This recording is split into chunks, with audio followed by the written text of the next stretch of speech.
Good morning today, 29th July 2024. We are going to discuss editorials of ఈనాడు. మొట్టమొదటి article ఇక్కడ కొండ చర్యలు ఎందుకు విరిగిపడుతున్నాయి. సాధారణంగా వర్షాకాలం వచ్చినప్పుడు కొండ ప్రాంతాల్లో మట్టి పిల్లలు, రాళ్ల కొండ వాళ్ళు ఆ కొండ వెంబడి కిందకు జారుతాయి. ఇలాంటి భౌగోళిక చర్యలనే కొండ చర్యలు విరిగిపడడం అని కూడా అంటూ ఉంటారు. గత 2 దశాబ్దాల కాలంగా క్లైమేట్ చేంజ్ శరవేగంగా మార్పులు చోటు చేసుకోవడంతో అధిక వర్షపాతం, కొండ ప్రాంతాల్లో అడవుల నరికివేత, భారీ నిర్మాణాలు చేపట్టడం ద్వారా కొండ దిగువ ప్రాంతాల్లో గనులు, క్వారీల తవ్వకాలు లాంటి మానవ చర్యలు పెరుగుతున్నాయి. వాటి వల్ల కొండ భూభాగంలో, కొండ యొక్క పైభాగంలో ఉండే కొండ శిలలు దాని పటుత్వం తగ్గిపోవడంతో పాటు కొండ చర్యలు విరిగిపడడం వంటి ఘటనలు పెరుగుతున్నాయి. భూకంపాల వల్ల కూడా తరచుగా కొండ కొండ చర్యలు విరిగిపడుతూ ఉంటాయి. ఈ కొండ చర్యలు విరగడం వల్ల చాలా ప్రాణ నష్టం, ఆస్తి నష్టాలు చోటు చేసుకుంటాయి. దాంతోపాటు రహదారులు, ఆనకట్టలు, సొరంగాలు వంటి కీలక మౌలిక సదుపాయాలు కల్పించే దేశం యొక్క ఆస్తి సంపదలు దెబ్బతింటాయి. నదీ ప్రవాహాలకు ఆటంకాలు ఎదురవుతాయి. సమాచార వ్యవస్థ మొత్తం స్తంభించిపోతుంది. అవి ధ్వంసం కావడం కాకుండా నేల బాహ్య స్వరూపం కూడా మారడం వంటి తలెత్తుతాయి. మొత్తం నేల ప్లెయిన్ గా ఉన్న ల్యాండ్ మొత్తం కాస్త హిల్లీ టైప్ గా మారిపోతుంటది. పంట పొలాలు, వ్యవసాయ భూమి నాశనం కావడం వల్ల రైతులకి చాలా అన్యాయం జరుగుతుంది. నేల తన క్రమక్రమంగా టాప్ సాయిల్ కోల్పోతుంటది. ప్రజలకు పునరావాసం కల్పించడానికి చాలా అష్టకష్టాలు పాట్లు పడాలి మన అడ్మినిస్ట్రేటివ్ ద్వారా. నాసా 2024 ప్రకారము అత్యధికంగా కొండ చర్యలు విరిగిపడుతున్న ఘటనల జాబితాలో అమెరికా మొట్టమొదటి స్థానంలో ఉంది. అక్కడ సుమారు 2992 ఘటనలు నమోదవుతున్నాయి. ఇండియా, చైనా 2-3 స్థానాల్లో ఉన్నాయి. ఇండియాలో 1265 సంఘటనలు చోటు చేసుకున్నాయి. భారతదేశంలో 12.6% భూభాగము కొండ చర్యలు విరిగిపడడానికి అనుకూలంగా ఉన్నట్లు నిపుణులు చెబుతున్నారు. భారతదేశంలో నార్థన్ పార్ట్ లో హిమాలయాల ప్రాంతాల్లో జమ్మూ కాశ్మీర్, హిమాచల్ ప్రదేశ్, ఉత్తరాఖండ్ దాదాపు 66.5% ఈ ముప్పు పొంచి ఉంది. నార్త్ ఈస్టర్న్ స్టేట్ లో సిక్కిం, అస్సాం, అరుణాచల్ ప్రదేశ్, మణిపూర్, పశ్చిమ బెంగాల్లోని డార్జిలింగ్, మేఘాలయ, మిజోరాం, నాగాలాండ్, త్రిపుర, మొత్తం north east 7 sisters plus west Bengal ఈ రీజియన్ లో 18.8% భూభాగము ఈ ప్రమాదానికి ఎదుర్కొంటుంది. వెస్టర్న్ ఘాట్స్ లో మహారాష్ట్ర, గోవా, కేరళ అండ్ కర్ణాటక ఇవన్నీ వెస్టర్న్ ఘాట్స్ లో వస్తాయి. ఇండియా ఎలా ఉంటే ఇవన్నీ వెస్టర్న్ ఘాట్స్ లో ఉంటాయి. ఇవి కూడా 14.7%. ఈస్టర్న్ ఘాట్ లో మన ఆంధ్రప్రదేశ్ లో అరకు ప్రాంతము, తమిళనాడులో కొండ చర్యలు విరిగిపడే ముప్పు ఉంది. మనం అరకు ప్రాంతంలో చాలా సార్లు చూసుకున్నాం కొండ చర్యలు విరిగిపడుతున్నాయని. సిక్కిం, గద్వాల్, ఉత్తరాఖండ్ ప్రాంతాల్లో చదరపు కిలోమీటర్కు సుమారుగా 2 సార్లు చొప్పున కొండ చర్యలు జారిపడుతుంటాయి. చార్ధామ్ యాత్రకు వెళ్ళిన వారు, అనేక దేవయాత్రలకు వెళ్ళిన వారు ఈ ఇష్యూస్ ఫేస్ చేస్తూ ఉంటారు. ఎందుకు ఇలా కొండ చర్యలు విరిగిపడుతూ ఉంటాయి? ఎందుకంటే అక్కడ ఇసుక, బండరాళ్ళ మిశ్రమాలతో అది కాస్త లూజ్ గా ఉంటుంది. ఎప్పుడైతే వర్షపు నీరు ఆ భూభాగంలో చొచ్చుకుంటుందో అవి కాస్త లూజ్ అయ్యి ఆ నీటితో పాటు తడిసి అది స్లోగా జారడం మొదలెడుతుంది. ఈ సదర్న్ ఇండియాలో వస్తే పీఠభూముల్లో డిఫరెంట్ టైప్స్ ఆఫ్ రాక్స్ ఉంటాయి.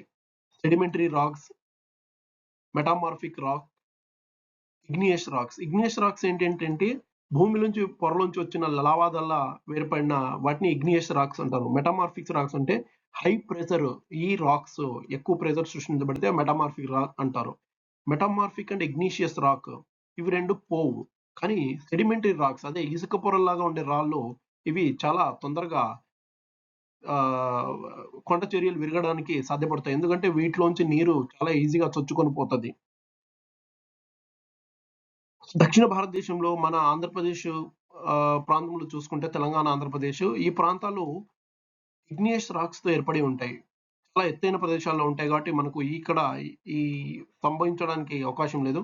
కానీ కొండ ప్రాంతాలు అయిన వంటి ఈస్టర్న్ ఘాట్స్ అంటే తూర్పు కనుమల్లో ఈ ఇష్యూస్ సంభవించడానికి చాలా సాధ్యత ఉంటుంది. సో ఈ పగుళ్ళ ద్వారా వర్షంలో వచ్చి అవి సులువుగా జారిపోవడానికి దోహదం చేస్తుంది. విశాఖపట్నంలోని అరకు కొండల్లో ఈ తరహా ఘటనలు చాలా సంభవిస్తూ ఉంటాయి. వీటిని ముందస్తుగా ఎలా సూచనలు అరికట్టాలి? లైక్ ముందస్తు ఎటువంటి చర్యలు తీసుకోవాలి? కొండ చర్యలు విరిగిపడడం వంటి వైపరీత్యాలు సంభవించడానికి ముందు కొన్ని ప్రకృతిలో సంఘటనలు చోటు చేసుకుంటాయి. ఇంట్లోని తలుపులు, కిటికీలు వాటంతట అవే బిగుసుకుపోవడం, నేలల గోడల్లో పగుళ్లు రావటం, గోడలు కదలటం, స్తంభాలు, వృక్షాలు పక్కకు ఒరగడం, కొండల నుంచి కొద్ది కొద్దిగా మట్టి రాలటం, శిలలు పడటం వంటివి జరుగుతూ ఉంటాయి. ఈ ఘటనలు నేచురల్ ఇండికేటర్స్ గా చెబుతూనే ఉంటారు. ఇవి ఎప్పుడైతే మనం ఐడెంటిఫై చేస్తామో వెంటనే యాక్షన్ తీసుకోవాలి. ముందు నుంచే కొన్ని జాగ్రత్తలు తీసుకోవడం ద్వారా కొండ చర్యలు విరిగిపడే దుర్ఘటనలను మనం నివారించవచ్చు. కొండ ఏటవాలు ప్రాంతాల్లో ఎక్కువగా మొక్కలు నాటాలి. ఏ విధమైన యాక్షన్ తీసుకోవాలి ఇవి నివారించాలంటే? ఎక్కువ మొక్కలు నాటాలి. పగుళ్ళు ఎక్కువగా ఉండే ప్రాంతాల్లో నిర్మాణాలు అస్సలు చేపట్టకూడదు. ప్రభుత్వాలు నిర్మాణాలు ఇస్తున్న ఈ పంచాయతీరాజ్ సిస్టమ్ గాని, లేకపోతే మున్సిపాలిటీస్ గాని స్ట్రిక్ట్ యాక్షన్ తీసుకోవాలి. అనుమతులైతే అస్సలు ఇవ్వకూడదు. కొండ నుంచి మట్టి, రాళ్ళు రోడ్ల మీద పడకుండా గోడలు కట్టుకోవాలి. ఫెన్సింగ్ కట్టేసి రక్షణ కల్పించాలి. పగుళ్ళు తక్కువగా ఉండే నిర్మాణాలకు ఇంజినీరింగ్ ప్రమాణాలను పాటించాలి. ప్రమాదాలు జరిగే ప్రాంతాల్లో ఒక హెచ్చరిక బోర్డ్స్‌ను పెట్టాల్సిన అవసరం ఎంతైనా ఉంది. రెండో ఆర్టికల్ ఇక్కడ మారణాయుధాలతో ప్రపంచంలో డ్రోన్స్ ఇప్పుడు ఒకప్పుడు ఆటం బాంబ్స్ ఉపయోగించేవారు.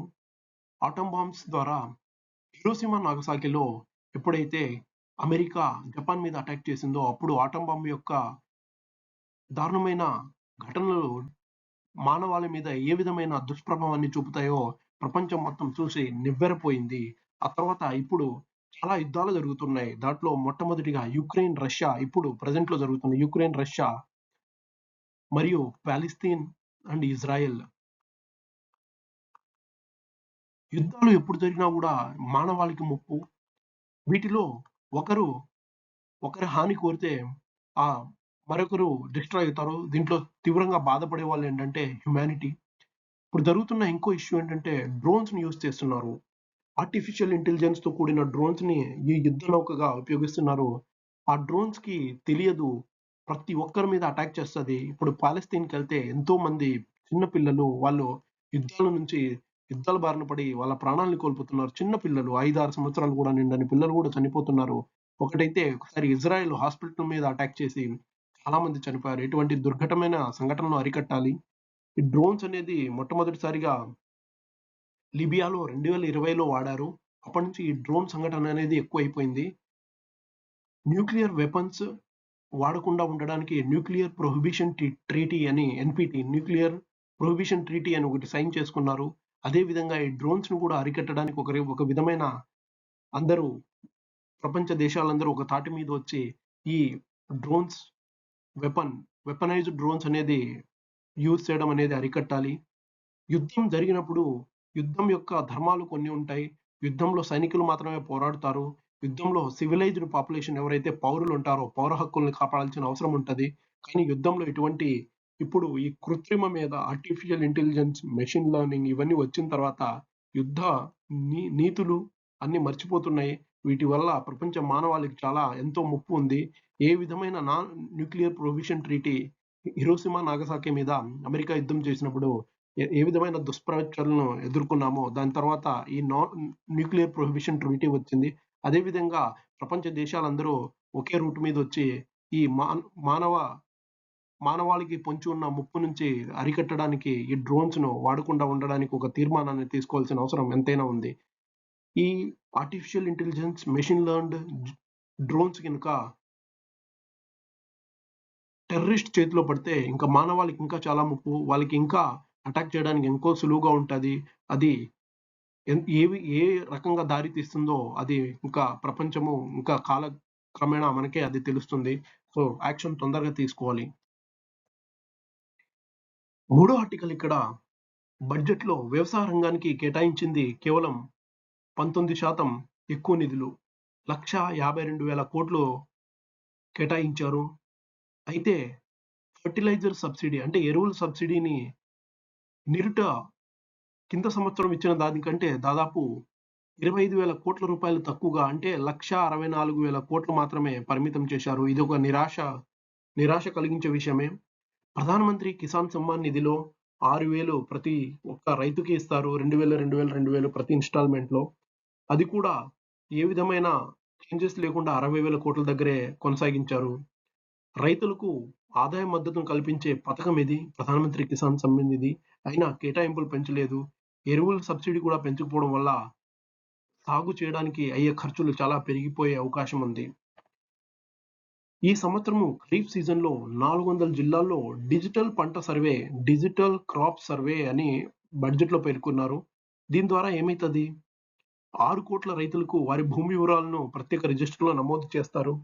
డిజిటల్ సర్వే వల్ల పంటల ఉత్పత్తి గిరాకీకి తగ్గినట్లు ఉంటుందా? లేదా ఎక్కువగా ఉంటుందా? అనేది ముందే తెలుసుకొని తగిన చర్యలు తీసుకోవచ్చు. గిరాకీ ఎక్కువుంటే దాన్ని బట్టి డిమాండు వారికి రావాల్సిన డబ్బులు, గిరాకీ తక్కువుంటే వాళ్ళకి ఏ విధమైన కంపెన్సేషన్ ఇవ్వాలి అనేది గవర్నమెంట్ ఆలోచిస్తది. అయితే రాష్ట్రాల్లో జన్ సమర్థ్ కిసాన్ క్రెడిట్ కార్డులు జారీ చేస్తామని కేంద్ర ఆర్థిక మంత్రి ఫినాన్స్ మినిస్టర్ నిర్మలా సీతారామన్ గారు బడ్జెట్‌లో ప్రకటించారు. జన్ సమర్థ్ కిసాన్ క్రెడిట్ కార్డ్ వేరుశనగలు, ఆవాలు, ప్రొద్దుతిరుగుడు, నువ్వులు, సోయా వంటి నూనె గింజల ఉత్పత్తిలో ఆత్మ నిర్భరత సాధించాలని పేర్కొన్నారు. నూనె గింజలతో పాటు పప్పు గింజల ఉత్పత్తి, నిల్వ, మార్కెటింగ్‌లో వాటిని స్వావలంబన సాధిస్తామని పేర్కొన్నారు. అవన్నీ నిజంగా సాకారమైతే మనము ఇంపోర్ట్స్ మీద ఆధారపడేలా అవసరం లేదు. మన దేశంలోనే వాటిని ప్రొడ్యూస్ చేసుకొని మనము ఏ విధంగా చక్కగా కన్జ్యూమ్ చేసుకోవచ్చు. పప్పులు, నూనె గింజల సాగుకు కేంద్రం కల్పించనున్న ప్రోత్సాహకాన్ని రాష్ట్రం అయితే తప్పకుండా సద్వినియోగం చేసుకోవాలి. పట్టణాలు, నగరాల సమీపంలో కూరగాయల సాగుకు పెద్ద ఎత్తున ప్రోత్సహించాలని బడ్జెట్ ప్రతిపాదిస్తుంది. ఎప్పుడైతే ఈ పట్టణాల మధ్యలో మనము పట్టణాలకి ఇటువైపు, అటువైపు మనము ఎప్పుడైతే ఈ ఫార్మింగ్ చేస్తామో వాటి వల్ల వీరికి కూరగాయలంతా ఈజీగా లభిస్తది. దాని ద్వారా స్వయం ప్రతిపత్తి మనము సాధించడానికి అవకాశం ఉంటది. డబ్బులు కూడా తగ్గుతాయి. మనం ఎక్కడెక్కడో నుంచి తీసుకురావాల్సిన అవసరం లేదు. అక్కడే పండిన కూరగాయలని ఇక్కడే అమ్మేసుకోవచ్చు. కూరగాయల్ని సేకరించుకోవడం, వాటిని నిల్వ చేయడం, మ్ మరియు మార్కెటింగ్ చేసి వాటికి అమ్మడము. ఇదంతా ఒక సప్లై చైన్ మెకానిజం. ఈ సప్లై చైన్ గోల్స్‌లో రైతులు మరియు ఉత్పత్తిదారుల సంఘాలకు, సహకార సంఘాలకు, ఆకంటు సంఘాలకు అవకాశం కల్పిస్తారు. వ్యవసాయ రంగం డిజిటలీకరణ, డిజిటలైజేషన్ అనుబంధ రంగాలకు పాడి ద్వారా సేద్యాన్ని కొత్త శిఖరాలకు తీసుకెళ్లొచ్చు. వీటి ద్వారా వ్యవసాయంలో పెట్టుబడులు పెరుగుతాయి. దిగుబడులు ఎక్కుతాయి. ఎగుమతులు అంటే ఎక్స్‌పోర్ట్స్ పెరుగుతాయి. ఎప్పుడైతే ఎక్స్‌పోర్ట్ పెరిగిందంటే మన ఎకానమీ కూడా ఇంప్రూవ్ అయితది. మన భారతదేశం 2047కి వికసిత్ భారత్ అని లక్షిస్తుంది. వికసిత్ భారత్ అంటే అభివృద్ధి చెందిన భారతదేశంలా మారాలి. సో, ఈ విధమైన మార్గాలు ఎంతో హెల్ప్ చేస్తాయి. సేద్య సాంకేతిక పరిజ్ఞానం కంపెనీల వృద్ధికి తెలంగాణ రాష్ట్రాలు ప్రత్యేక చర్యలు తీసుకుంటున్నాయి. ఈ తరహా కంపెనీలు ప్రోత్సహించడానికి బడ్జెట్‌లో కేటాయింపులు జరిగి ఉండాల్సింది. అవి చేసుంటే బావుండేది. జియోగ్రాఫికల్ ఇండికేషన్ ట్యాగ్ ఇస్తారు కొన్ని పంటలకి. సపోజ్ డార్జిలింగ్‌లో టీ అనేది చాలా ఫేమస్. దానికి GI tag geographical indication tag ఇవ్వడం ద్వారా అది చాలా ఉత్పత్తి అయితది. అది ప్రపంచంలో ఎక్కడికెళ్ళినా గూడా దానికొక ట్యాగ్ ఉంటది. అది అక్కడి నుంచి వచ్చి వాటికి మంచి గిరాకీ ఉంటది. అలాగే మహారాష్ట్రలోని అల్ఫాన్సో మామిడి పండ్లు మరియు ఉత్తరప్రదేశ్‌లోని కాలా నమక్ బియ్యము, కాశ్మీరీ కుంకుమ పువ్వు పంటలు ఎక్స్‌పోర్ట్స్‌కి బ్లాక్ చైన్ సాంకేతికను ఇవి డిజిటలీకరణ ఉపయోగించడం వల్ల వీటిని చాలా ఎగుమతులు చేసుకోవచ్చు. వాతావరణంలో చాలా మార్పులు జరుగుతున్నాయి. ఒక సైడ్ అతివృష్టి, ఇంకో సైడ్ అనావృష్టి జరుగుతున్నాయి. వాటి వల్ల ఈ పంటల మీద చాలా దుష్ప్రభావాన్ని చూపుతున్నాయి. అందుకే వాతావరణాన్ని వాతావరణంలో ఉండే మార్పులను తట్టుకొని పెరిగే 109 రకాల పంటలను ప్రోత్సహిస్తామని ఆర్థిక మంత్రి పేర్కొన్నారు. వాటిలో 92 ఆహార, వాణిజ్య, ఉద్యాన పంటలే. వాతావరణ మార్పుల వల్ల పంటల నష్టాలు పెరుగుతుందన్న బడ్జెట్‌లో పంటల బీమా, ఫసల్ బీమా పథకానికి 14,600,00,00,000 కేటాయించారు. అది ఎంతవరకు ఉపయోగపడుతదో తెలీదు. ఇప్పుడే మన రాష్ట్రంలో వర్షాలు చాలా వచ్చి కోస్టల్ ఆంధ్రాలో ఇప్పటికే చాలా డ్యామేజ్ అయింది. ఈ 14,600,00,00,000 సరిపోదు. కానీ పంట బీమా పథకానికి ఇంత కేటాయించారు. అది రైతుల దాకా కూడా రావాలి. వ్యవసాయంలో రిసర్చ్ అండ్ డెవలప్‌మెంట్ అనేది ప్రాధాన్యం ఇవ్వాలి అని బడ్జెట్ కూడా హామీ ఇచ్చింది. ప్రస్తుతం వ్యవసాయ రంగంలో జీడీపీలో 0.4% మాత్రమే ఉంది. ఏది రిసర్చ్ అండ్ డెవలప్‌మెంట్‌కి. దానికి ఇంకా పెంచాలి. ఇప్పుడు చైనా, బ్రెజిల్, ఇజ్రాయెల్ వీళ్ళు చేస్తున్న ఖర్చులో పోల్చుకుంటే మనది చాలా తక్కువ. ప్రెజెంట్ బడ్జెట్‌లో వె గ్రామీణాభివృద్ధికి 2,65,000 కేటాయించారు. గతేడాదిలో ఇది 2,38,000 మాత్రమే. ప్రధానమంత్రి ఆవాస్ యోజనకు, ప్రధానమంత్రి సడక్ యోజనకు అధిక మొత్తంలో నిధులు కేటాయించారు. ఆవాస్ యోజన ద్వారా మనము ఇండ్లని చక్కగా నిర్మించుకోవచ్చు. సడక్ యోజన ద్వారా ప్రతి గ్రామాన్ని కంటిన్యూ చేస్తూ ఒక గ్రామం నుంచి ఇంకో గ్రామానికి చక్కగా రోడ్లు కూడా నిర్మాణం చేసుకోవచ్చు. ఈ క్రమంలో ఈసారి కేంద్ర బడ్జెట్ వ్యవసాయం, గ్రామీణాభివృద్ధి రంగాలకు ప్రాధాన్యం ఇచ్చినట్లయింది. మనం ఏం చేస్తున్నామంటే కొత్త పంటలు పండించాల్సిన అవసరం చాలా ఉంది. ఇప్పుడు వరి వచ్చేసరికి చాలా నీళ్ళను కన్జ్యూమ్ చేస్తది. మనం ఏంటంటే చాలా నీళ్ళ మీద డిపెండ్ అవ్వాల్సి వస్తుంది. రాష్ట్రంలో ఒక చోట వెళ్తే ఇప్పుడు చెన్నై గాని, బెంగుళూరు గాని మనం మన న్యూస్‌లో వింటే నీటి కొరతని ఎదుర్కొంటున్నాయి. నీటి కొరత అనేది చాలా పెద్ద ఇష్యూ మనం ఫేస్ ఉన్నది. ఈ వరి నుంచి వేరే పంటలకెళ్ళాలి. నీటి తాకిడిని తట్టుకొని నీటి వృద్ నీటిని అధికంగా యూజ్ చేయకుండా ఉండే పంటల్ని ప్రోత్సహించాలి. ఆ రకంగా పంటను చేసే వాళ్ళకి 7,000 నగదు బహుమతి ప్రకటిస్తామని కూడా ప్రభుత్వం చెబుతుంది. సహజ సాగు అదే natural farming, zero budget natural farming అనేది చాలా ఇదైతుంది. సిక్కిం వంటి రాష్ట్రంలో జీరో బడ్జెట్ నేచురల్ ఫార్మింగ్ ని చేస్తున్నారు. ఇటువంటి ఆలోచనల విస్తరణ దేశమంతటా విస్తరించాలి. సేంద్రియానికి ప్రోత్సాహం, సేంద్రియ ఎరువులు అంటే మనం ఇంట్లో వచ్చిన ఎరువులను వాడుకొని బయో ఫెర్టిలైజర్ ను ప్రోత్సహించడం ద్వారా పంటల వృద్ధి మంచిగా ఉంటది. వాటిలో ఈ ఫెర్టిలైజర్స్, కెమికల్స్ యొక్క ఇంపాక్ట్ ఉండదు. అది నేచురల్ హెల్త్‌కి చాలా ఇంపార్టెంటు. తర్వాత ఈ పంటలు పండించిన తర్వాత అవి చాలా తొందరగా పాడైపోతాయి. ఇప్పుడు ఒక రైతున్నాడు. రైతు పంట పండించిన తర్వాత అతను ఒక గ్రామంలో ఇక్కడ పంట పండించారు. ఇక్కడి నుంచి ఇక్కడ టౌన్‌కి తీసుకెళ్ళి అమ్మాలి. ఈ అమ్మకంలో 3 డేస్ పట్టొచ్చు, 2 డేస్ పెట్టొచ్చు. సపోజ్ ఇక్కడ తీసుకెళ్ళిన తర్వాత మార్కెట్ కూడా అనుగుణంగా ఉండకపోవచ్చు అతనికి. మార్కెట్ లేకపోతే ఇప్పుడేమైతది పంటలు స్లోగా నాశనం అయిపోతాయి. అందుకు వాళ్ళకి సైలోస్ ప్రొవైడ్ చేయాలి. వాళ్ళకి కోల్డ్ స్టోరేజ్ ఫెసిలిటీస్ గూడా ప్రొవైడ్ చేయాల్సిన అవసరం ఎంతో ఉంది. ఇప్పుడు రైతు ఇక్కడి నుంచి ఇక్కడ పట్టణానికి తీసుకెళ్తాడు. కానీ ఆ పట్టణంలో చాలా మంది మిడిల్ మెన్ ఉంటారు. రైతుకి రావాల్సిన రాబడి, గిట్టుబడి అంతా వీళ్ళే లాగేసుకుంటారు. రైతుకి ఆఖరికి దక్కేది చాలా తక్కువ రూపాయలు. దీనికోసం గవర్నమెంట్ చాలా చేసింది. అగ్రికల్చరల్ ప్రాసెసింగ్ మండీస్ అనేది ఏర్పాటు చేసింది. చాలా జరుగుతున్నాయి. మనం వచ్చే ఆర్టికల్‌లో ఈ రైతాంగం గురించి కొంచెం గొప్పగా చర్చించుకుందాం. ఇవాల్టికైతే ఇంతే అండి. Thank you. Thank you very much for the discussion.